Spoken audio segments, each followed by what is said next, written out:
లూకాసు వార్త 8వ అధ్యాయము 15వ వచనం నుంచి చూద్దాం. మంచి నేల నుండి విత్తనమును పోలిన వారెవరనగా, మంచి నేల నుండి విత్తనమును పోలిన వారు ఎవరనగా, యోగ్యమైన మంచి మనస్సుతో అన్నాడు. అది అండర్లైన్ చేసుకోండి. ఏ మనస్సుతో? యోగ్యమైన మంచి మనస్సుతో. యోగ్యమైన మంచి మనస్సుతో వాక్యము విని నెక్స్ట్ ఏం చేయాలట? దానిని అవలంబించి వాట్ నెక్స్ట్? ఓపికతో ఫలించువారు. జాగ్రత్త గుర్తుపెట్టుకోండి. మొట్టమొదటి స్టెప్ ఏంటంటే యోగ్యమైన మంచి మనస్సుతో వాక్యం వినాలి అన్నాడు. అంతే కదా? మంచి నేల, విత్తనాల గురించి పైన మాట్లాడుకుంటూ వచ్చినప్పుడు ఆ విత్తనాలు మంచి నేలలో పడకపోతే ఫలిస్తున్నాయా, పాడైపోతున్నాయా? చెప్పండి. ఏమవుతున్నాయి? పాడైపోతున్నాయి, వృధా అయిపోతున్నాయి, పనికి రాకుండా పోతున్నాయి. అవే మంచి నేలలో పడ్డాయి అనుకోండి, ఆ విత్తనాలు ఏమవుతున్నాయి? ఫలిస్తున్నాయి. కాబట్టి ఇక్కడ కూర్చుని మీ అందరూ మీ హృదయాలను దేవుని వాక్యానికి అనుకూలపరచటం మొట్టమొదట మీరు సాధించేటువంటి విజయం. యోగ్యమైన మంచి మనస్సుతో ఫలించటం గుర్తుపెట్టుకోండి. ఈ యోగ్యమైన మంచి మనస్సు ఎప్పుడైతే మన హృదయం మారుతుందో, అలాంటి నేలగా మనం మారుతామో ఆటోమేటిక్గా ప్రతి విత్తనం లోపల పడి మంచి ఫలితాన్ని తీసుకొస్తుంది. ఆ తర్వాత రెండో మాట ఏం రాయబడిందంటే, యోగ్యమైన మంచి మనస్సుతో రెండో మాట ఏం రాయబడింది? వాక్యమును విని దాన్ని వినడం వరకు, అంటే లోపల పెట్టుకునేందుకు మనం సిద్ధపాటు కలిగి ఉండాలి. గుర్తుపెట్టుకోండి. అలా వినాలి. యోగ్యమైన మంచి మనస్సుతో మీరు వినాలి. అర్థమైందా? మీకు చెప్తున్నాను కదా, పాలు ఉన్నాయి. పాలు వాటిని మనం కాచి పెరుగుగా తయారు చేయాలి అనుకున్నప్పుడు పాత్ర చాలా విలువైనదిగా ఉండాలి. అర్థమైందా? పాలు మంచివిగా ఉంటాయి, పాలలో నుండి వచ్చే ఉత్పత్తులు మంచిగానే ఉంటాయి. కానీ మనం ఏ పాత్రలో అయితే వాటిని పోసి రెడీ చేద్దాం అనుకుంటున్నామో ఆ పాత్ర కానీ చెడిపోతే ఆటోమేటిక్గా పాలన్నీ ఏమైపోతాయి? చెడిపోతాయి. ఎంత మంచి పాలైనా పాత్రను బట్టి ఫలితం ఆధారపడి ఉంటుంది. పాత్ర బాగోకపోతే పాలు ఎంత మంచిగా ఉన్నా ఫలితం మంచిగా ఉండదు. కనుక యోగ్యమైన మంచి మనస్సుతో వాక్యం వినాలి. ఫస్ట్ పాయింట్ అందరూ గుర్తుపెట్టుకోండి.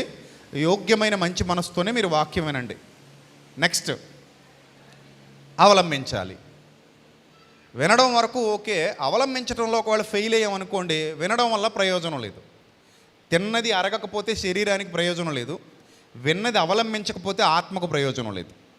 కాబట్టి విన్నదాని ప్రకారం మనం ఏం చేయాలట? అవలంబించాలట. కాబట్టి అవలంబించి అప్పుడు నెక్స్ట్ చెప్తున్నాడు చూడండి, ఓపికతో ఫలించాలి అన్నాడు. అంటే ఫలించడానికి ఇప్పుడు ఏం కావాలంటే ఓపిక కావాలి. చాలామంది 3 విషయాల్లో మొదట ఫెయిల్ అయిపోతుంటారు. కొంతమంది 2 ఓపిక బట్టి 3 దాని దగ్గర ఫెయిల్ అయిపోతుంటారు. మీరు మొదట శుభ్రమైన మనసుతో వాక్యం వినడం ప్రారంభించండి. ప్రతి దానికంటే కూడా వాక్యాన్ని గౌరవించడం నేర్చుకోవాలి. మొదట వాక్యాన్ని ఏ క్రైస్తవుడు గౌరవిస్తాడో అతడి జీవితంలో ఖచ్చితంగా దేవుని యొక్క కార్యం జరిగి తీరుతుంది. ఏ క్రైస్తవుడు వాక్యాన్ని గౌరవించాడో అతని జీవితంలో దేవుని కార్యం జరగదు. అందరూ రాసి పెట్టేసుకోండి. సో వాక్యాన్ని మనం ఎప్పుడైతే గౌరవిస్తున్నామో హృదయాన్ని, ఆ వాక్యం లోపలికి వస్తుందన్నప్పుడు హృదయాన్ని నిలబెట్టుకుంటాం. మంచిగా యోగ్యమైనదిగా పెట్టుకొని ఆ వాక్యాన్ని హృదయంలో వేసుకుంటాం. ఎప్పుడైతే వాక్యాన్ని విన్నామో అలాంటి పరిస్థితిలో నెక్స్ట్ పాత్ర ఏంటట? అవలంబించటం. ఇప్పుడు ఇంత పవిత్రమైన వాక్యాన్ని విన్నప్పుడు అవలంబించకుండా ఉంటామా? చూడండి, కాస్ట్లీ వస్తువు కొనుక్కొని ఎవరైనా ఇంట్లో పెట్టేసుకుంటారా వాడకుండా? చెప్పండి. ఒక కాస్ట్లీ వస్తువు కొనుక్కున్నాం, వాడతామా పక్కన పడేస్తామా? ఎందుకు? దేన్ని బట్టి వాడతాం? అది చాలా విలువైనది. ఒక విలువైన వాచ్ కొనుక్కున్నావు, పెట్టుకోకుండా ఉంటావా? ఒక విలువైన ఫోన్ కొనుక్కున్నావు, వాడకుండా ఉంటావా? ఒక విలువైన బంగారపు వస్తువు కొనుక్కున్నావు, నెక్లెస్ కానివి, చైన్ కానివ్వండి, వాట్ ఎవర్ ఇట్ మేబీ, ఏదైనా కానివ్వండి, కొనుక్కున్నావు, దాన్ని వాడకుండా ఇంట్లో దాచుకుంటావా? దాచుకో. ఎందుకంటే మనం కొన్నది విలువైనది కనుక ఖచ్చితంగా దాన్ని వాడాలి అనే ఆలోచన మనసులో వస్తుంది. అలాగే వాక్యం కూడా చాలా విలువైనది. అలాంటి విలువైన వాక్యాన్ని వింటున్నాం, హృదయంలో పెట్టుకుంటున్నాం ఇక్కడికి వచ్చి. మరి దాన్ని విని వదిలేయాలా, ఉపయోగించాలా, అవలంబించాలా? చెప్పండి. ఏం చేయాలి? అవలంబించాలి. ప్రభువా, ఇంత పవిత్రమైన వాక్యాన్ని నా హృదయంలో పెడుతున్నావు కాబట్టి ఆ విలువైన వాక్యాన్ని నేను ఖచ్చితంగా అవలంబిస్తాను అనే తీర్మానం చాలా అవసరం. ఇక రెండోది ఫలించటం అనేది పాయింట్. ఇక్కడ యోగ్యమైన మంచి మనసుతో వినడం, తర్వాత అవలంబించటం, మూడోది ఫలించటం.